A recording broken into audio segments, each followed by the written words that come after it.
Fala alto, tá? Forte, não tão.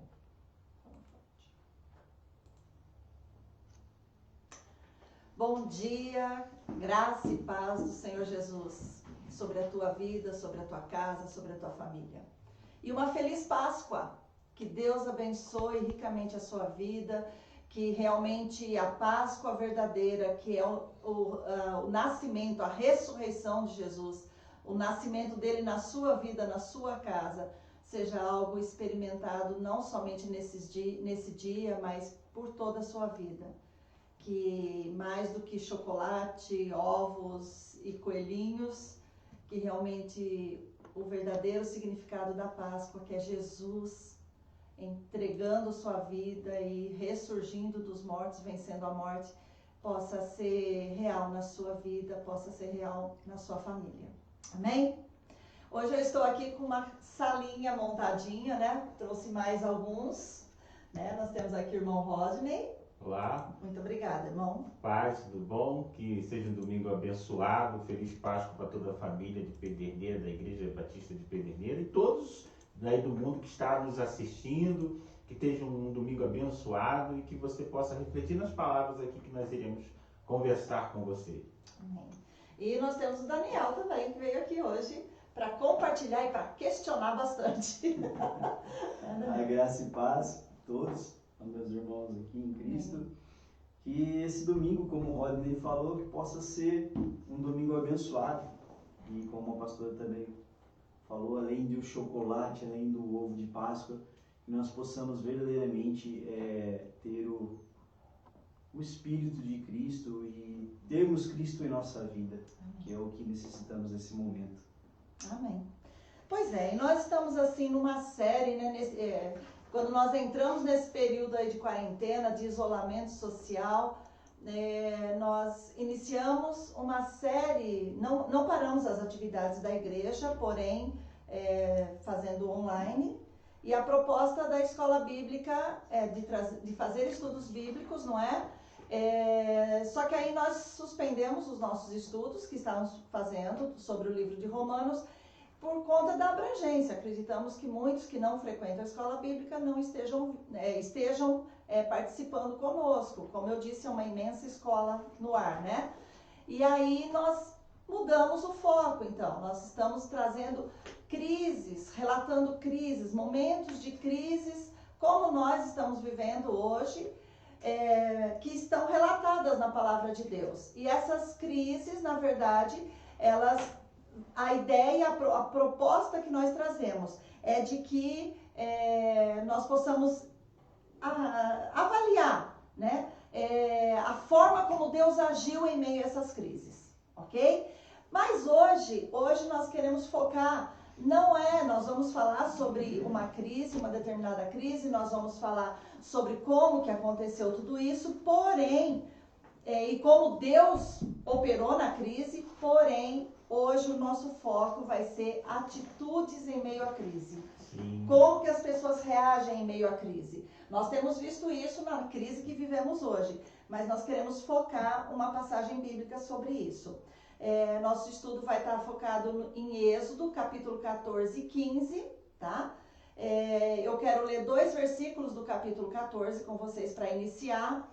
Mas eu quero falar que foi algo meio que proposital. E depois nós vamos falar por que nós escolhemos essa passagem especificamente. Em Êxodo, capítulo 14, versos 13 e 14, nós lemos assim: Moisés, porém, respondeu ao povo: Não temais, aquietai-vos e vede o livramento do Senhor que hoje vos fará. Porque os egípcios que hoje vedes, nunca mais os tornareis a ver. O Senhor pelejará por vós e vós vos calareis. Amém? Vamos primeiro orar? Amém. Vamos? Irmão Roger? Sim.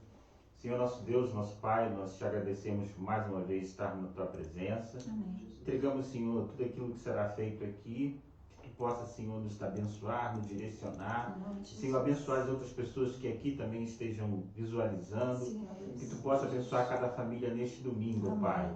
E que tu possa, Senhor, fazer com que a tua palavra esteja atendendo ao coração de cada um, penetrando no coração de cada um. Nós te agradecemos por tudo, em nome do teu Filho amado Jesus. Amém. Amém. Bom, a semana passada e na outra nós falamos sobre o significado da palavra crise. Como o foco hoje é atitude, nós queremos falar sobre o significado, primeiro de tudo, da palavra atitude. Então aí nós vamos, como uma boa escola, nós vamos pesquisar no dicionário. Verdade. E o dicionário traz que atitude é um substantivo feminino que qualifica a ação que tem como motivação uma circunstância dada ou uma disposição interior. Ou seja, atitude, muitas pessoas confundem com ação, mas na verdade atitude é mais uma posição, uma postura do sujeito. Exato, com certeza. E ter essa diferenciação de o que é atitude e o que é ação é muito importante, porque você reconhecendo a sua atitude vai se mover na sua ação. Exato. Porque muitas das vezes nós pegamos ações isoladamente e tomamos, mas não entendemos o real motivo daquela ação. E o real motivo da ação é justamente quando você entende onde você está, toma atitude para que a ação seja realizada. Exato. Eu posso, só fazer uma introdução Sim. aqui, lembrarmos do filho pródigo. O filho pródigo, ele tomou uma atitude, mas antes de tomar atitude, ele reconhece a sua posição, ele tem uma ação de dar uma autoanálise de si mesmo, até a Bíblia lá fala que ele caindo em si, ele tomou uma atitude, ele teve uma ação de uma autoanálise e aí ele tomou atitude. A gente pode dizer, Daniel, o que você acha? A gente pode dizer que a ação, os nossos atos, as nossas ações seriam reflexo da nossa postura, da atitude que nós temos mediante uma determinadas coisas? Sim, eu acredito que sim. Em vista do que o irmão falou, quando a gente toma uma atitude, trazendo um pouquinho para o que nós estamos vendo hoje, nós sabemos que hoje devemos ter mais cuidados, a nossa atitude, ela gira em torno disso, de termos mais cuidado, não só conosco, mas com os nossos familiares, de estender isso para que nós possamos se prevenir. E eu acho que essa atitude de tomarmos mais cuidado, de respeitarmos algumas diretrizes impostas por pessoas da área da saúde, até mesmo governantes e autoridades da área de saúde, isso nos traz uma ação mais protetora, uma ação mais efetiva nesse caso, né? Pensando nisso que hoje a gente está vivendo. Exato. E pensando na questão da palavra de Deus e da postura dos cristãos, a gente pode também falar o seguinte, que não adianta eu ter título de cristão, porque se eu não tiver uma postura, uma atitude diferente, as minhas ações vão revelar quem realmente eu sou. Olha como é sério isso. Então não adianta eu falar, eu sou, porque a minha atitude revela. E aí pela minha atitude eu posso tanto levar a pessoa para Jesus, como levar a pessoa a ficar longe. Pela minha ação eu mostro qual a atitude que eu tenho, qual a postura minha. E aí as minhas ações podem levar as pessoas tanto a se aproximar de Deus, como a se afastar. Isso. E falando disso, de reconhecer quem você é diante de crises, por exemplo, reconhecer quem você me traz à memória a situação em relação à oração de Jabes. Se você pegar a oração de Jabes, ele vai ver, a Bíblia fala que ele aparece uma única vez na Bíblia. Sim, sim. Ele faz, uma passagem que fala de genealogia, que não tem nada a ver de oração. Ele entra e sai do cenário. Sim. Mas a Bíblia deixa claro que ele sabia, a palavra Jabes diz que veio de como se fosse dores, ele nasceu em situação difícil, a situação dele era um caos. Mas ele entra no cenário, faz uma oração, Deus atende, ele tem uma atitude de ver a situação da vida dele e muda a vida dele e a sua descendência através de uma oração. Coisa, não? Através de Isso é uma postura firme, uma atitude firme. Mas, pastor e Marcos, eu acho que ele sabia quem ele era para tomar essa atitude. E a Bíblia fala que ele entrou, está em 1 Crônicas 4:10, já me clamou a Deus, Israel, oxalá me abençoe, amplie os meus territórios, seja a tua mão comigo e me preserve do mal. Então ele pede que Deus o abençoe, ele clama por assumir mais responsabilidade quando ele fala assim, olha, você me dá mais espaço no meu território, é mesmo que a gente fala que Deus me dá mais responsabilidade, porque eu sei que eu vou entregar. E ele diz o seguinte, que Deus me abençoe e me proteja do mal, porque dias maus eles irão aparecer na nossa vida. Exatamente. E é justamente dentro desses dias maus que a Bíblia ela traz várias atitudes possíveis, né, que a gente pode tomar. Eu separei alguns versículos aqui. Em 1 Pedro 5,7 ele fala que é para a gente lançar sobre ele a nossa ansiedade. Então, em tempos de crise, em tempos de dificuldade, lance sobre o Senhor a vossa ansiedade, porque Ele tem cuidado de vós. É interessante a palavra de Deus, né? Ela não somente te dá uma orientação, te convoca a uma postura, a uma atitude para que a sua ação seja realmente diferente do restante que está à sua volta. E ela ainda te explica por que você pode tomar aquela atitude. Ela fala assim, olha, você pode lançar sobre ele a sua ansiedade. Por quê? Porque ele tem cuidado de você, né? E em outro versículo também, Paulo convoca os filipenses a buscar tudo que é puro, tudo que é nobre, tudo que é verdadeiro. Porque se houver algo de excelente ou digno de louvor, pensem nessas coisas, ponham em prática tudo. Então, e o Deus de paz estará convosco. Ele ainda traz uma promessa aí, né? E eu vejo que, assim, não cortando a pastora, Sim. mas aproveitando o gancho desse versículo, ele fala muito o que nós precisamos, de repente, dentro de uma, como se vem falando muito hoje em dia, de uma quarentena, a ocupar a nossa mente. Isso. Esse versículo, finalmente, irmãos, tudo que for verdadeiro, tudo que for nobre, tudo que for correto, tudo que for puro, tudo que for amável, que isso esteja em nós, Exato, esteja dentro da nossa mente, para que possamos, como a pastora falou, ver a direção da forma como a Bíblia fala hoje. Exato.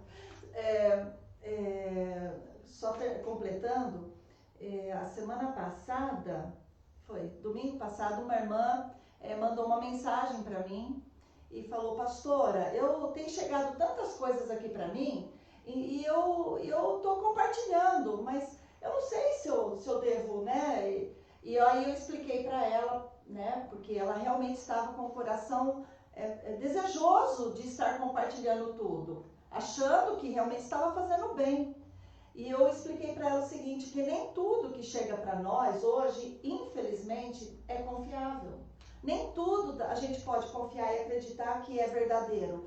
Então, vamos nos ater a compartilhar esperança, compartilhar a palavra de Deus, compartilhar isso que Paulo falou, tudo que é puro, tudo que é verdadeiro, tudo que é amável, para gerar fé no coração das pessoas, porque em meio à crise, o cristão, ele deve ter essa postura de gerar fé.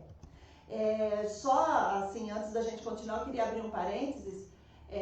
Nós temos aí lá no Facebook, você pode estar também participando, tá? Eu quero lembrar você que você pode fazer seus comentários, fazer perguntas. Olha, hoje tem 2 aqui para ajudar a responder, não estou só. Então você pode fazer como a Rose fez, ó. Eu vou ler aqui. A atitude que o cristão deve ter é confiar em Deus e crer que, apesar de tudo, Ele está no controle da situação. Portanto, em meio às crises, confie que Deus está no controle e por isso creia nele de todo o seu coração. Aí, olha, a gente está fugindo um pouquinho do estudo, não posso fugir, porque a semana passada eu já não consegui concluir, hoje eu preciso concluir esse aqui. Mas, realmente, a gente pode dizer que nós estamos, eu costumo comparar,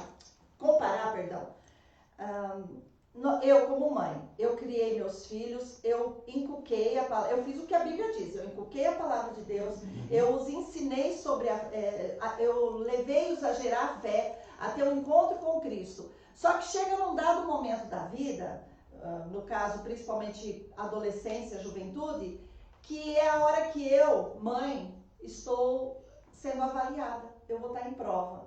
Qual que é a minha prova? Se realmente tudo que eu ensinei, tudo que eu inculquei, surtiu efeito, produziu. Porque é a hora que eles começam a andar sozinhos. Verdade. É a hora que eles começam a escolher.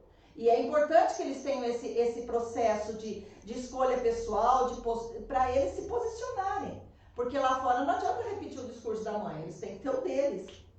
Aí eu, comparando e trazendo agora para a igreja, nós hoje estamos sendo avaliados se tudo que nós temos ensinado do púlpito, nas salas de aula, tem sido palavra e tem sido alimento bom. Eu tenho convicção de que o alimento tem sido bom. Agora é a hora de ser colocado à prova.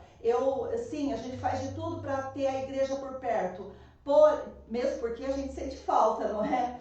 Mas é a hora de nós sabermos quem realmente nós somos. Então, você que está me ouvindo, é a hora de você tomar uma posição, uma atitude, uma postura, porque tudo que você aprendeu antes, agora você está sendo colocado em prática. Ser igreja, longe do templo, longe da comunidade, mas ser igreja, tá? Vamos continuar aqui, vamos voltar aqui. Vou até pular esses versículos aqui, tá bom?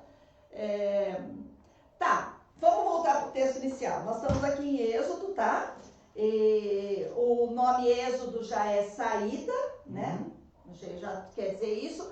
Então, vamos primeiro, antes de entrar nas atitudes que a gente pode encontrar no capítulo 14 e no capítulo 15 de Êxodo, vamos entrar, vamos tentar passar um pouco do contexto.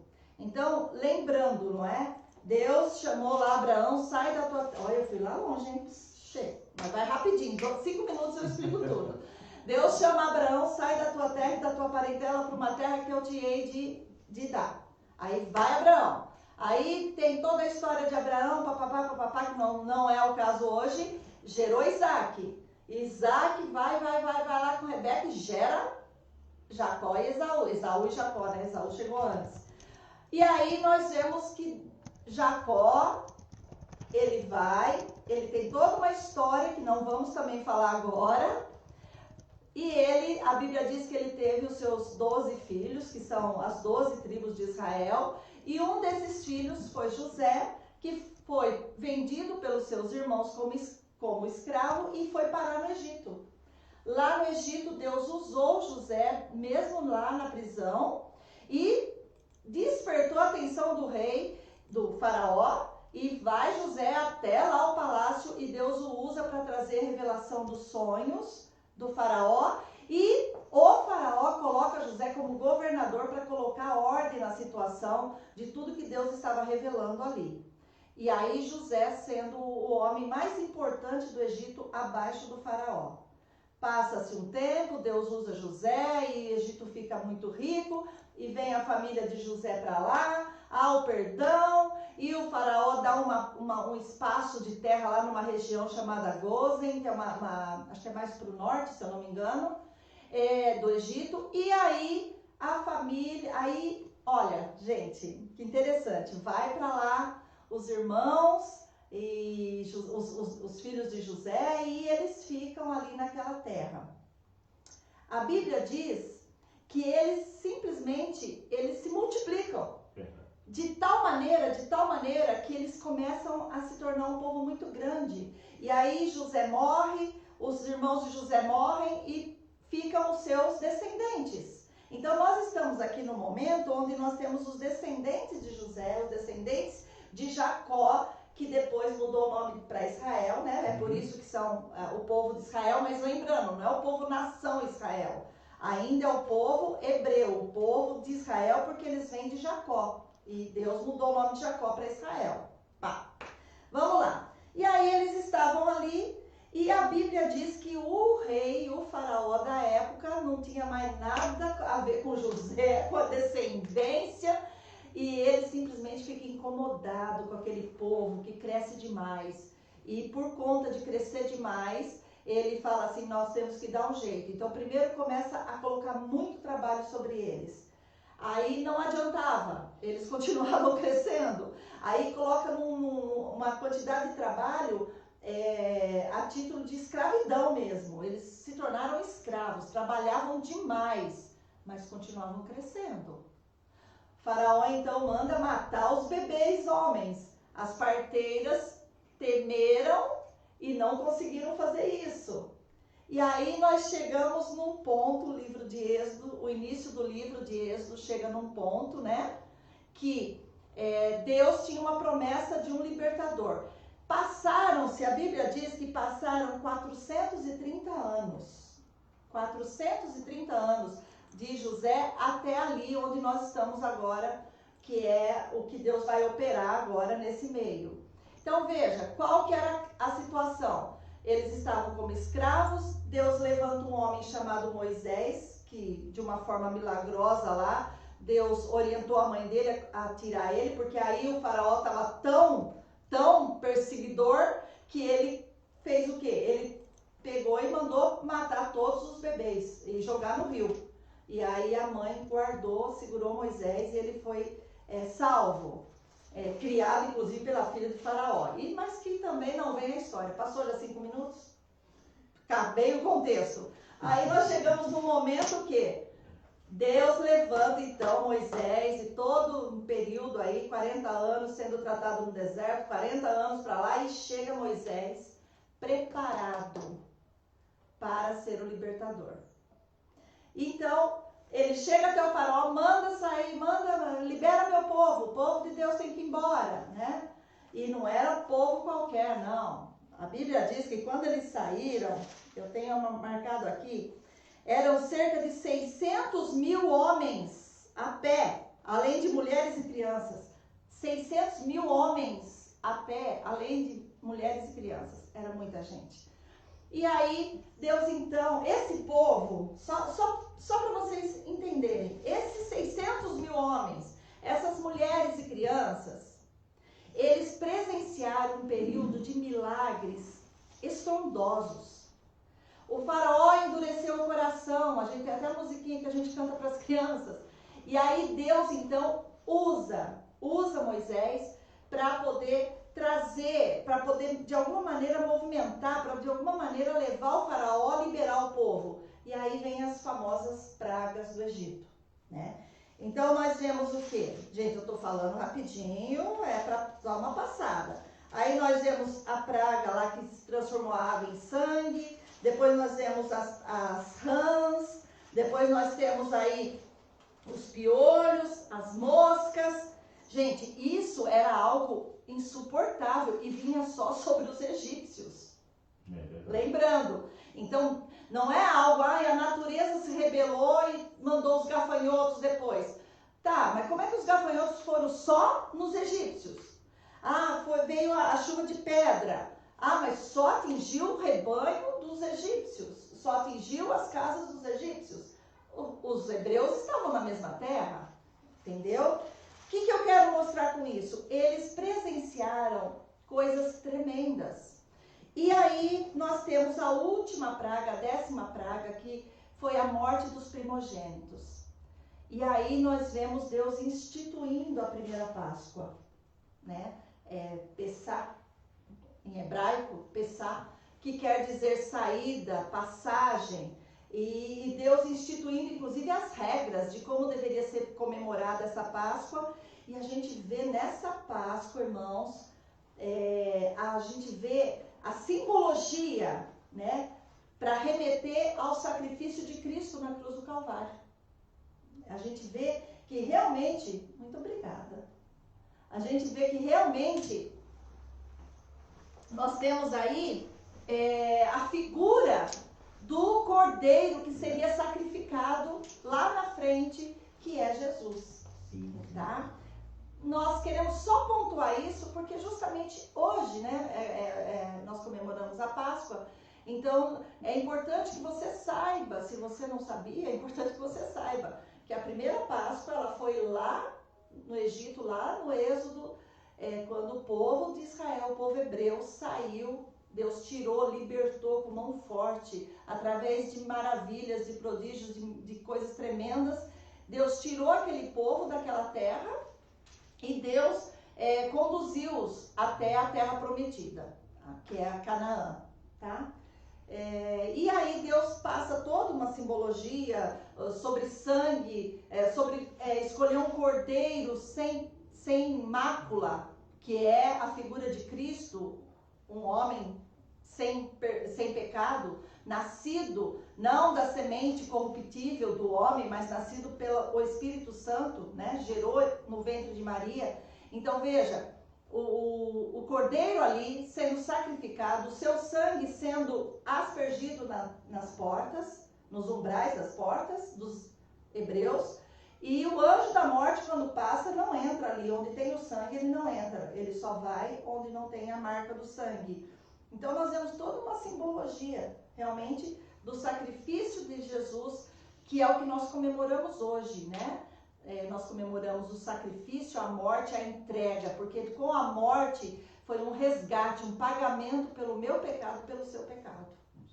Amém? Dentro disso Sim, que você por está favor. falando, ali na questão da Páscoa, nós temos uma coisa muito, questão de atitude também, né? Que o povo, ele confiou em Deus, de que Deus estava falando, e eles fizeram aquilo que estavam falando. Exato. Né? Ou seja, não basta você ouvir o que está acontecendo, você tem que estabelecer ali um relacionamento para que você confie em Deus naquilo que está falando. Você falou de José, e aí me lembrei de uma passagem que enquanto nós estamos em crise, há duas atitudes ou reação à crise. Ou você some da crise, ou você se deixa se consumir para a crise, ou você é promovido mesmo diante da crise. Oportunidade. A questão da oportunidade. O que aconteceu com José? José, a crise apresentou-se perante ele viu a oportunidade da crise, e no final da crise ele é promovido. E ele não desaparece em relação à crise. Hoje nós estamos num caos em que muitas das vezes a gente tem a sensação, como é que vai ser o meu resultado depois da crise? Eu vou subir ou eu vou conseguir me promover diante da crise que está me apresentando? Então, nós que confiamos em Deus, temos a Bíblia como parâmetro, nós temos que pegar aquele versículo que ele comentou lá, o que é coisa boa, o que é verdadeiro, o que eu estou me alimentando com isso, o que está me deixando consumir meu coração. E é muito importante nós termos essa direção, porque senão nós vamos deixar nos consumir com fake news e com coisas que não nos alimentam, e eu vou me perder diante da crise. Eu não vou conseguir tirar proveito dessa crise. Exato. E a crise tem que ser uma oportunidade, não é? Bom, vamos lá então. Então, atitudes em meio a crises. Ah, tá. Eu quero compartilhar algo com vocês. Só pra gente... Porque tem pessoas que falam assim, mas quem não conhece muito a Bíblia pode falar assim, mas... como assim Jesus, né? É o Cordeiro. Então, nós vemos uma referência lá no Novo Testamento, em 1 Coríntios capítulo 7, em 1 Coríntios capítulo 5, verso 7, diz assim: pois Cristo, o nosso Cordeiro Pascal, foi sacrificado. Olha que coisa linda, gente, como a palavra de Deus ela é clara. Não tem por que querer coisas diferentes, né? Então, nós estamos vendo o povo hebreu, o povo judeu aqui, fazendo referência sobre a Páscoa lá de trás. Então, Paulo falando, tá vendo? Sabe, aquilo lá que a gente comemora todo ano, porque Deus mandou a gente comemorar, para lembrar o grande livramento, a grande libertação que ele operou. Pois esse Cristo veio para operar o grande livramento, a grande libertação nossa do pecado e da perdição eterna. Verdade. Amém? Mas vamos voltar então, Daniel, no povo aqui. Daniel, lê pra gente o capítulo 14, o verso 10 a 12, por favor. Posso ler? Pode? E chegando Faraó, os filhos de Israel se levantaram os olhos, e eis que os egípcios vinham atrás deles, e temeram muito. Então os filhos de Israel clamaram ao Senhor. Disseram a Moisés: será por não haver sepulcros no Egito que nos tiraste de lá, para que morramos nesse deserto? Por que nos tratastes assim, fazendo-nos sair do Egito? 12 também? 12 também. Não é isso o que te dissemos no Egito? Deixa-nos para que sirvamos os egípcios, pois melhor nos fora servir aos egípcios do que morrermos no deserto. Então vamos lá. Tantas crises, né? Mas vamos primeiro essa. Aquele povo observou tudo que Deus estava fazendo, os milagres, Deus operando maravilhas. Aí o faraó Deus ainda falou, olha, vai acontecer isso, o anjo vai passar, o faraó vai chegar e vai falar, podem ir. E foi o que aconteceu. Faraó chegou e falou, vai.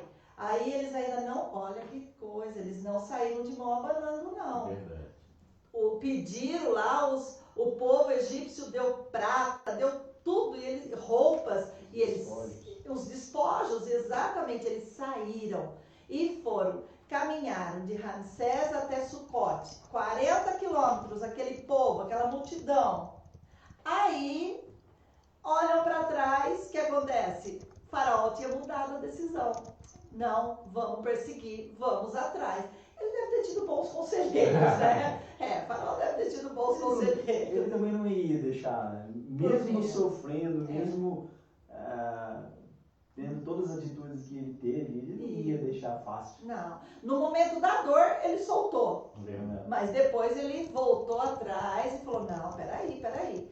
Mas aí é que está a atitude daquele povo que era alvo do amor de Deus, estavam experimentando resposta sobre o clamor, que lá em Êxodo começa assim, quando Deus chama Moisés, ele fala assim, ouvi o clamor do meu povo. Então, quer dizer, por mais que eles estavam fora, eles não estavam tão firmes, porque só trabalhavam, tinham perdido muitas das características do povo de Deus e tudo mais, que eles tinham já conquistado, Deus tinha dado lá todas as características, os costumes e tudo mais. Esse povo viu tudo aquilo, mas a Bíblia diz que eles reclamaram. Verdade. Eles murmuraram, sabe? Eles se desesperaram. A hora que eles olharam lá, eles falaram assim, por que trouxe a gente? Por que não deixou a gente escravo? Trouxe para morrer aqui agora? É isso que você fez? Né?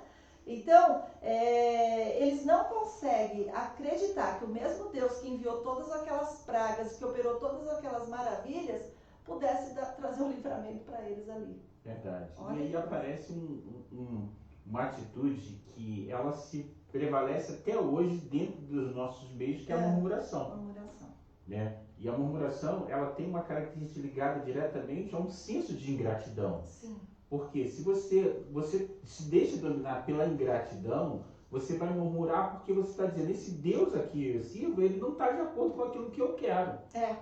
E aí gera em você uma insatisfação. Gerando em você uma insatisfação, você começa a falar e começa a se alimentar daqueles pensamentos que são totalmente negativos. E hoje, mais a gente vê com pessoas murmurando de acordo com as suas condições. Né? E aí você acaba se desfalindo pela sua própria murmuração. Exatamente. É o senso de ingratidão. Exato. Sem contar que, se a gente ler um pouquinho mais na Bíblia, a gente vê que havia um anjo e uma nuvem. E quando eles estavam frente ao mar, e não tinha, foi aonde eles começaram a clamar por conta que acharam que iam morrer, Deus tirou o anjo de frente deles, colocou atrás, para que impedisse que Faraó chegasse tão rápido a eles. Segurou com um vento lá, né? Com uma coluna lá de... É muito incrível, né? A gente vê como que... Mas é uma atitude comum do ser humano. Como nós nos esquecemos facilmente das coisas grandiosas que Deus já operou nas nossas vidas.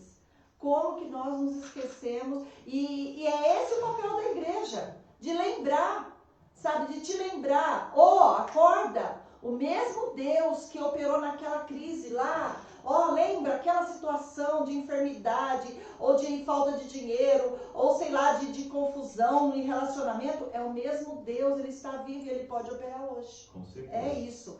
Mas Moisés leva o povo adiante, então vamos lá. O verso 13 e 14. Quer ler alguém? Vamos lá? Pode ler, Daniel. Você está aí, vamos lá. Moisés, porém, respondeu ao povo, não temais, aquietai-vos e vede o livramento do Senhor, que hoje vos fará, porque os egípcios que hoje vedes, nunca mais vos tornareis a ver. O Senhor pelejará por vós, e vós vos calareis.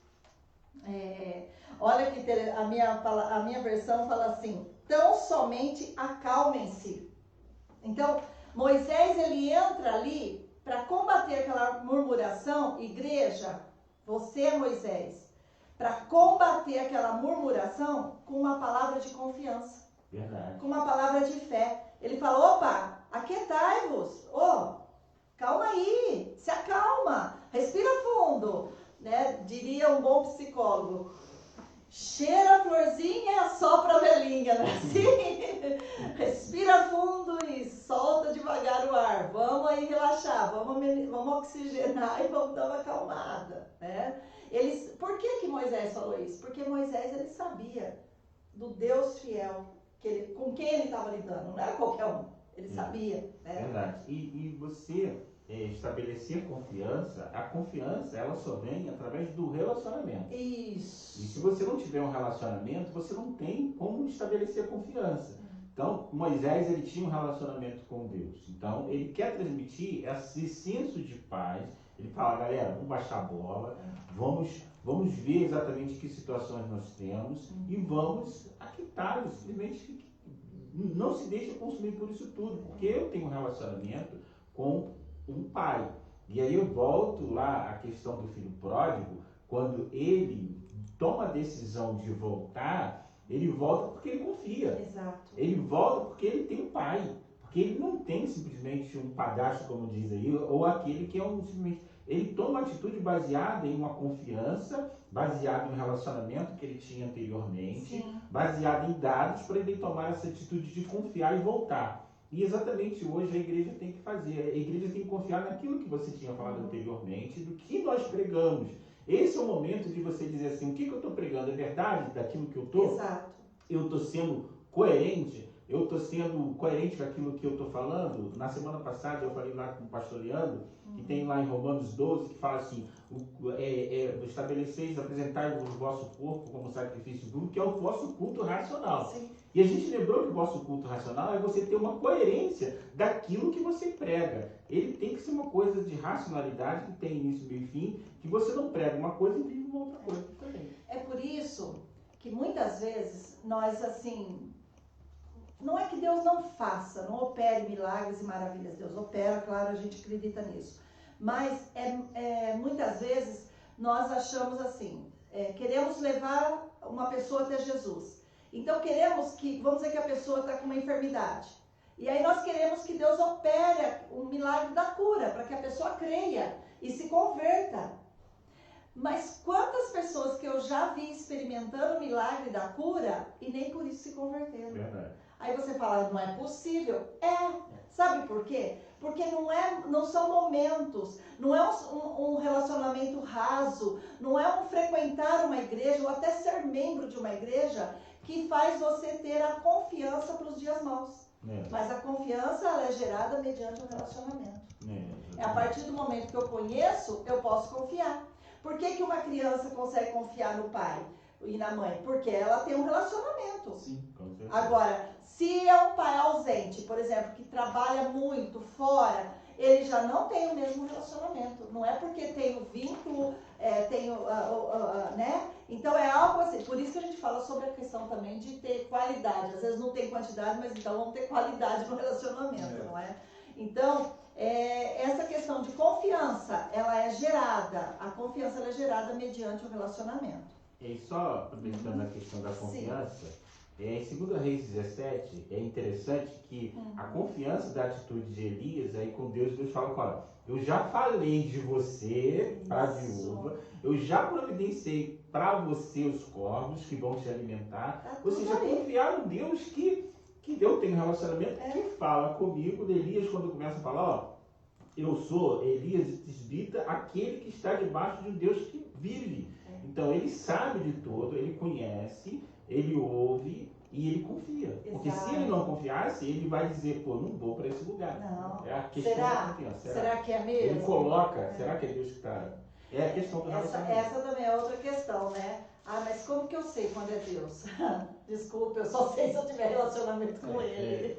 E a gente vê assim pelo tema da aula hoje, só para Sim. Moisés, ele tinha atitude e ação. Exato. Porque quando ele fala aquietai-vos, ele sabe, como o Rodney falou, em quem ele cria. Ele tinha essa confiança, como o irmão falou, Ele tinha essa intimidade, essa relação com Deus. Ele passou provas ali antes de chegar naquele ponto. Isso. No entanto, que Deus fala para ele: por que clama a mim? Diga ao povo que marche. É bem isso aí. É onde que entra a atitude dele, sabendo para quietar o povo e dizendo: então vamos marchar. E exatamente falando de Moisés, falou a questão da liderança, né? Ou seja, o líder também tem que ter essa visão de confiança e transmitir a confiança para o povo, para que o povo se acalme, né? Porque uma liderança confusa e difusa, você não vai ter da onde você se seguir. E não quer dizer que a liderança vai agradar todo mundo, né? Principalmente por quando uma liderança ela está sob a direção de Deus e nem todos estão na mesma vibe. E aí? A gente vai falando as coisas e as coisas vêm na nossa mente, né? E aí você fala de liderança que não agrada. Quando Davi ele estava numa cidade chamada Ziclac, e aí essa cidade ela foi atacada. Exato. E ele tinha uma tropa de elite dele lá, que essa tropa de elite, ao ver a condição de que as suas esposas, seus filhos, todo mundo foram consumidos pelo inimigo, as mulheres de Davi, todos eles estavam na mesma condição. Sim. Porém, a atitude do povo foi tacar pedra em Davi. Exato. Mas eles não entenderam que a posição deles e de Davi era a mesma. Estão sofrendo tanto quanto. Era a mesma situação. A Então, perda o foi povo, junto. aquele que o apoia anteriormente, o líder, é o mesmo que possa estar atacando pedra no líder. Exato. É o que nós vivemos hoje, né? O vírus não escolhe, ele está em todos os lugares, liderança ou não. E aí você tem hora que você fala assim, puxa, mas como tal líder pode ainda falar alguma coisa nesse sentido? Porque ele está lá no bem bom, ele não sei o quê. Nada a ver, gente, calma. Não escolhe não, todos temos as mesmas situações. Lógico, as dificuldades são em níveis diferentes, mas a questão de ficar doente ou não é geral. Então, estar à frente, estar numa liderança não é fácil. Você não vai agradar todo mundo e nem vai acertar sempre. Não. Porém, entenda, é por isso que é importante que nós, liderados, estejamos orando pela nossa liderança. Com certeza. Né? Tanto liderança espiritual quanto política e tudo mais. Mas vamos continuar aqui. Atitudes em meio à crise. Vamos no verso 15. O que mais que Moisés fez aí? Aí é a sua fala aí, ó. Vamos lá. Disse o Senhor a Moisés: por que clamas a mim? Dize aos filhos de Israel que marchem. Exato. Então, olha, veja, o que foi que Moisés fez? Ele ficou aqui, meu Deus, mas não, eu sei, o Senhor me trouxe aqui, mas e agora? O mar está aqui, os egípcios ali. Tudo bem que o Senhor segurou, mas até quando que eles vão ficar seguros ali? Até quando o Senhor vai segurar eles de verdade? E aí ele faz o quê? Gente, na hora do desespero, na hora da situação difícil, a sua atitude deve ser clamar a Deus. Clame a Deus.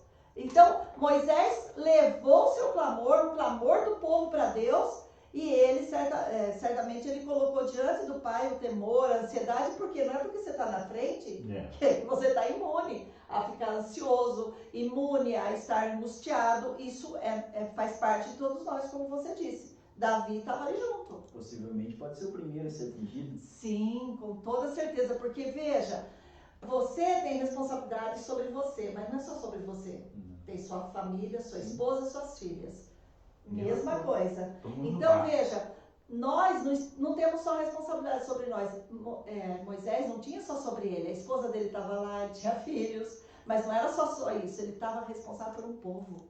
É verdade. Olha o peso, olha, né? Então ele faz o quê? Ele vai para aquele que tem resposta, gente. Ele foi clamar a Deus. Então, a atitude de confiança para combater a murmuração, clamor a Deus. E outra atitude, siga em frente, siga adiante. Faça a sua parte, porque também não é só clamar e deitar na rede e ficar esperando cair do céu, né? Com certeza. Fazer a sua parte que você está falando, você tem que identificar em qual parte do problema você está. Exato. Você está na parte da solução ou na parte de alimentar o problema? Exato. Você está na parte da murmuração ou você está na parte do ciclo e do clama?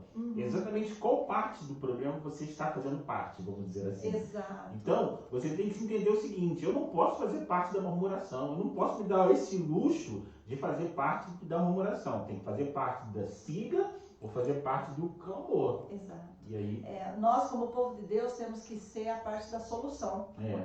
Queridos, eu não sei, talvez você aí em casa, aliás, cadê o pessoal não está compartilhando? Vamos, gente. Vamos fazer as suas perguntas aí, vamos questionar aqui, nós temos 3 hoje, não vai... Vocês estão intimidados? O que é isso? Não, pode vir. Mas veja, nós muitas vezes, o que nós precisamos entender é que, e fazer essa autoanálise, né? Que parte que eu estou sendo? Isso é importante a gente entender. Qual a parte que eu estou, em que momento que eu estou e como que eu estou agindo, não é? Então, muitas vezes, nós ficamos paralisados diante da crise. Muitas vezes, nós ficamos assim, sem ter o que fazer. Isso é normal, isso pode acontecer. O que não pode é permanecer nessa situação. A gente não pode.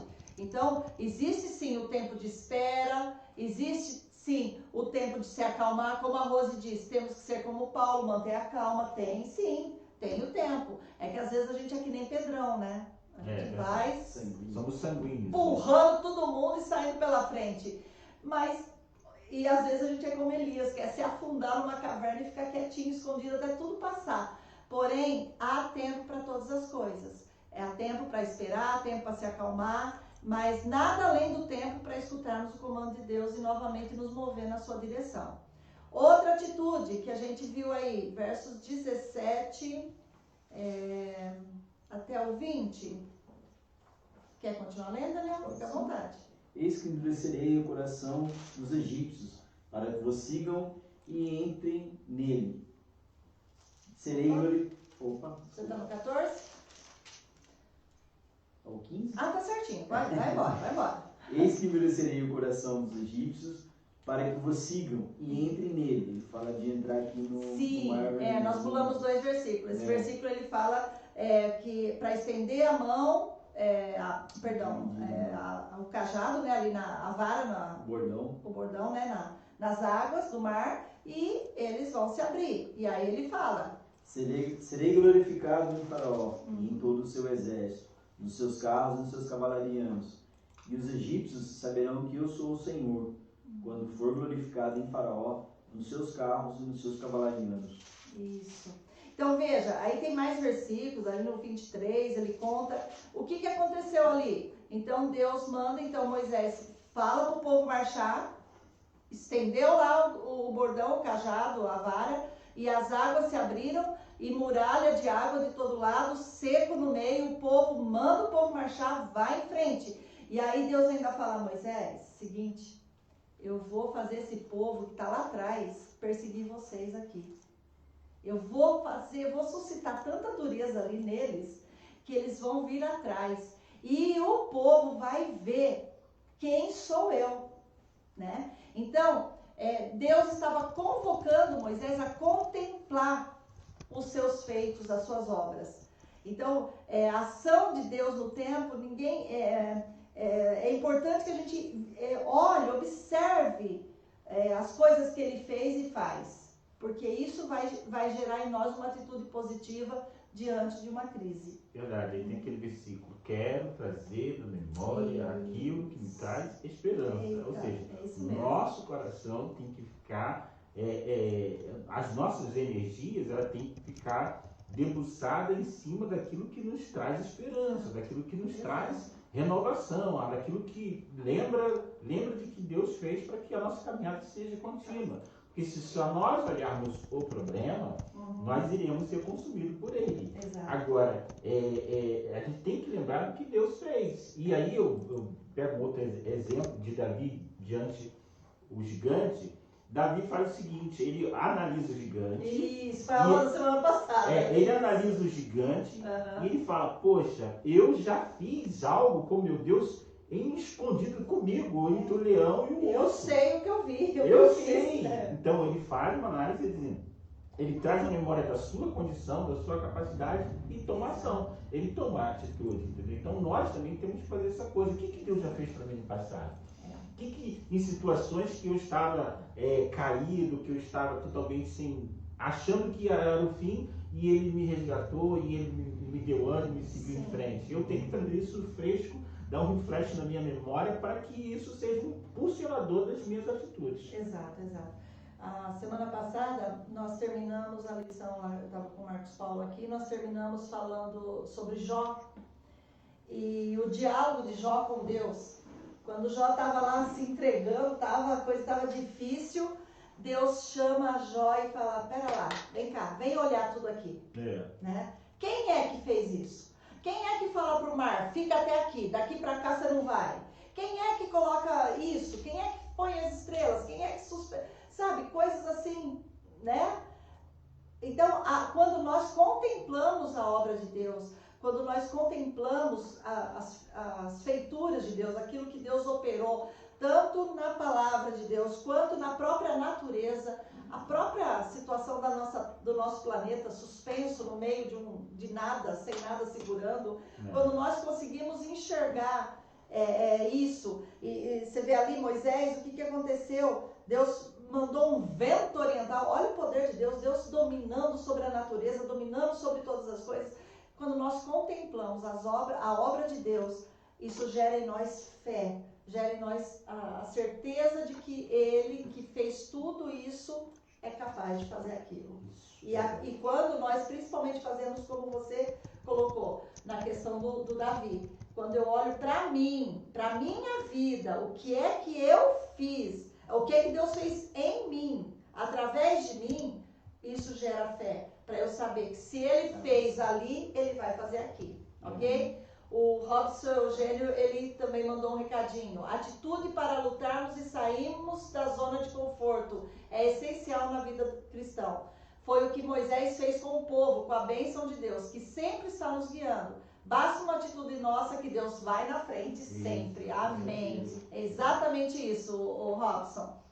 Muito bem. Quem sabe você espera um grande e inesperado de Deus, mas algo grande e inesperado. Mas Deus vai realizar esse inesperado de forma muito simples e através, às vezes, de coisas corriqueiras e, às vezes, aparentemente sem importância na sua vida e na minha. Então, é ver Deus nas pequenas coisas e nas grandes coisas. Olha para a sua vida. Isso eu tenho certeza que você vai encontrar motivos para ser grato a Deus e motivos para glorificar o nome do Senhor, porque muito Ele tem feito. Amém? Outra atitude para fortalecer a nossa fé, outra atitude em meio à crise, vamos lá no verso 31. Gente, tendo a oportunidade, leia o capítulo 14 e o capítulo 15 inteiro de Êxodo, vai ser muito legal. Vamos lá? E viu Israel o grande poder que o Senhor exercitara contra os egípcios, e o povo temeu ao Senhor, e confiou no Senhor e em Moisés, seu servo. O que Deus fez, Daniel? Confiar. Ali nós estamos falando que Deus falou que endureceu o coração dos egípcios. E aí, os egípcios foram atrás. E o que aconteceu? Vamos, povo, o que aconteceu? Vamos lá? Responde você. Toninho, o que foi que aconteceu, Toninho? Deus falou, vou endurecer o coração do povo, dos egípcios. E vocês, povo de Israel, vão ver o grande milagre, o grande poder do Senhor. E aí o povo estava lá, indo. E Deus endureceu. E quem é que foi atrás do povo de Israel? Deus endureceu o coração dos egípcios. E Deus levou o exército egípcio para onde? Porque aqui nós pulamos, né? Nós só falamos o quê? Israel, ou seja, o povo hebreu, viu o grande poder do Senhor. Do que é que a Bíblia está falando aqui? Que poder que eles viram? Nós pulamos um pedaço. O que foi que tinha aqui? O povo de Israel passou a seco, o exército dos egípcios vieram atrás e também tentaram passar a seco. Conseguiram? O que foi?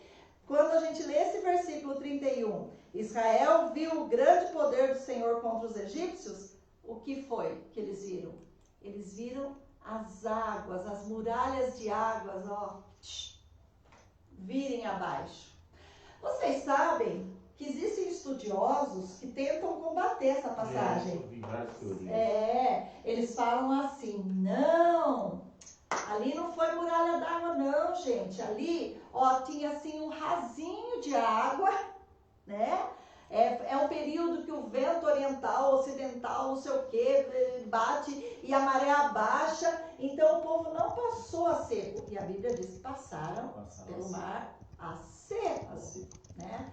Aí, lá, ó, o Dr. Google já trouxe pra gente ali. Passaram pelo Mar Morto, onde a salinidade, vamos lá, da água é alta. Então, eles, na verdade, estavam pisando sobre sal e flutuaram. Vocês já foram lá no Termas de... Ah, você não foi, você veio do Rio, né? Aqui perto não, bem longinho, tem o Terma dos Laranjais. Ixi, estou fazendo propaganda, né? Será que vou ganhar algum? Deixa pra lá.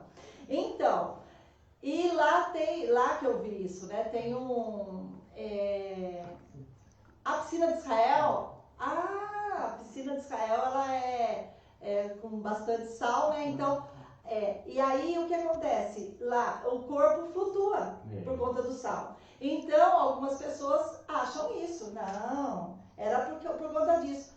Mas aí eu te pergunto, como é que um exército inteiro de soldados afogaram? Porque a Bíblia diz que eles foram afogados, eles morreram afogados. Ali, com aquela porçãozinha de água. Então, queridos, se foi muralha de água ou se foi uma maré baixinha e flutuaram por causa do sal, eu não sei o que aconteceu com o exército egípcio, e eles não flutuaram, eles morreram. A Bíblia, uma questão a Bíblia fala que o exército morreu, todo o exército dos egípcios. E aí entra nesse versículo que o Daniel leu. Israel viu o grande poder do Senhor contra os egípcios, temeu o Senhor e pôs nele a sua confiança. Ufa! Também? Depois de tudo isso? Depois de tanto, né? Será que eu e você vamos precisar passar por coisas piores para acreditar num Deus que tudo pode? Para ter uma atitude diferente em meio à crise? Não uma atitude de desespero, não uma atitude de, sabe, sei lá, de ficar falando, só murmurando, só reclamando? E fortalecer a fé, ali eles estavam visualizando coisas, ou seja, Sim. Isso ela nos facilita muito quando nós queremos fortalecer a nossa fé. Exato. Nós esperamos ver resultados palpáveis da nossa fé para que a nossa fé se fortaleça. Exato. Mas existe a fé sobrenatural, aquela que você não vê nada, aquela que você tem, e o próprio fundamento da fé lá em Hebreus é aquilo que Exato. eu creio e eu espero, e simplesmente não é uma coisa aquilo que eu não vejo, mas espero. Então, você fortalecer a fé, por mais que ela seja incoerente para os resultados normais, ela é baseada naquilo que eu não vejo, é baseada naquilo que eu creio. Exato. Então, eles ali tiveram ainda o privilégio de estar vendo o resultado de que Deus estava fazendo na sua vida. Exato. Mas muitas das vezes na sua vida, se os resultados não estão sendo palpáveis, mas continua crendo naquilo Exato. que Deus fez uma promessa para ti. É verdade, é isso mesmo. E aí a gente não vai ler, né, porque já está quase acabando, né? Uhum. Mas nós temos no capítulo 15, então aparece o cântico de Moisés, então o povo fazendo o quê? Exultando a Deus. Queridos, em meio à crise, uma das suas atitudes deve ser exultar, glorificar, falar para o Senhor o quanto realmente você confia, que os seus olhos não são dirigidos pelas circunstâncias, mas estão fixos no Senhor. É isso que a palavra de Deus nos convoca, a confiar no Senhor em meio à crise, a ter uma postura diferente, uma atitude diferente, para que as nossas ações não sejam ações de desespero, mas sejam resultado de uma atitude de fé. Verdade. Né? Então, veja lá, a gente vê assim, eles cantando, né? Pelo grande poder, pela misericórdia de Deus, e para nós uma lição, uma lição que a gente tira daí. Lembrar-se que Deus toma conta de nós todos os dias e nos livra de todo mal, mesmo quando a gente não enxerga, que é o que você disse. Posso não estar vendo, posso não estar enxergando aquilo ainda, mas pela fé eu creio que Deus está no comando, eu creio que Ele está cuidando, e deixar a murmuração, né? ser capaz de, mesmo em meio à crise, acreditar que Deus não nos abandona, exaltar o Senhor e agradecer. Isso, exatamente. E para concluir, sabendo que a crise muitas vezes ela serve para estreitar os laços de comunhão com o Senhor, que foi o que você falou, sobre a importância de nós falarmos sobre andarmos com o Senhor, conhecermos ao Senhor, porque eu confio em quem eu conheço, né? Verdade. E sobre a importância sobre o reconhecimento de que nós somos dependentes do Senhor, não somos nada, né? Então, crer que as nossas orações serão ouvidas, não estamos falando para as paredes, mas é com o Senhor. Estar com Deus, viver uma verdadeira comunhão. Então, nós precisamos desfrutar desse privilégio que nós temos de acessibilidade ao Senhor. Verdade. A palavra nos garante isso. E o que você está falando aqui, ontem eu vi a live das irmãs e eu achei muito boa, ela dando dicas de livro. E uma das coisas que nós venhamos a entender e tomar essa atitude de forma, vamos dizer assim, de forma correta, é entender qual é o nosso propósito. Uhum. E aí eu tenho um livro aqui, Uma Vida com Propósito, e aí dá uma dica para os irmãos, se quiser esse livro emprestado, ele está aqui para ser emprestado, quem quiser ler. E ele fala qual é o propósito da sua vida, para que eu vim nessa terra. E é muito importante a gente entender qual é o meu propósito. No momento que você entende o seu propósito, você começa a tomar a atitude correta em relação à sua vida.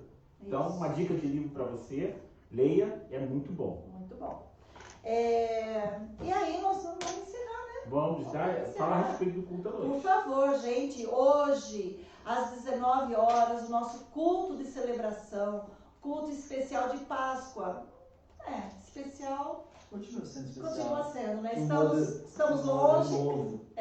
Nós estamos num outro formato, né? Não estamos mais ali, um do ladinho do outro, mas com certeza estaremos juntos. E queridos, olha, é uma horinha e meia. Separa esse tempo para, junto com a tua família, estar ali participando. Você não vai estar assistindo o culto, você vai estar participando de um culto de celebração a Deus. Mesmo que não estejamos no mesmo espaço físico, é importante que a igreja, se junte no mesmo momento para clamar ao Senhor, para buscar o Senhor e estar na presença dele. Amém?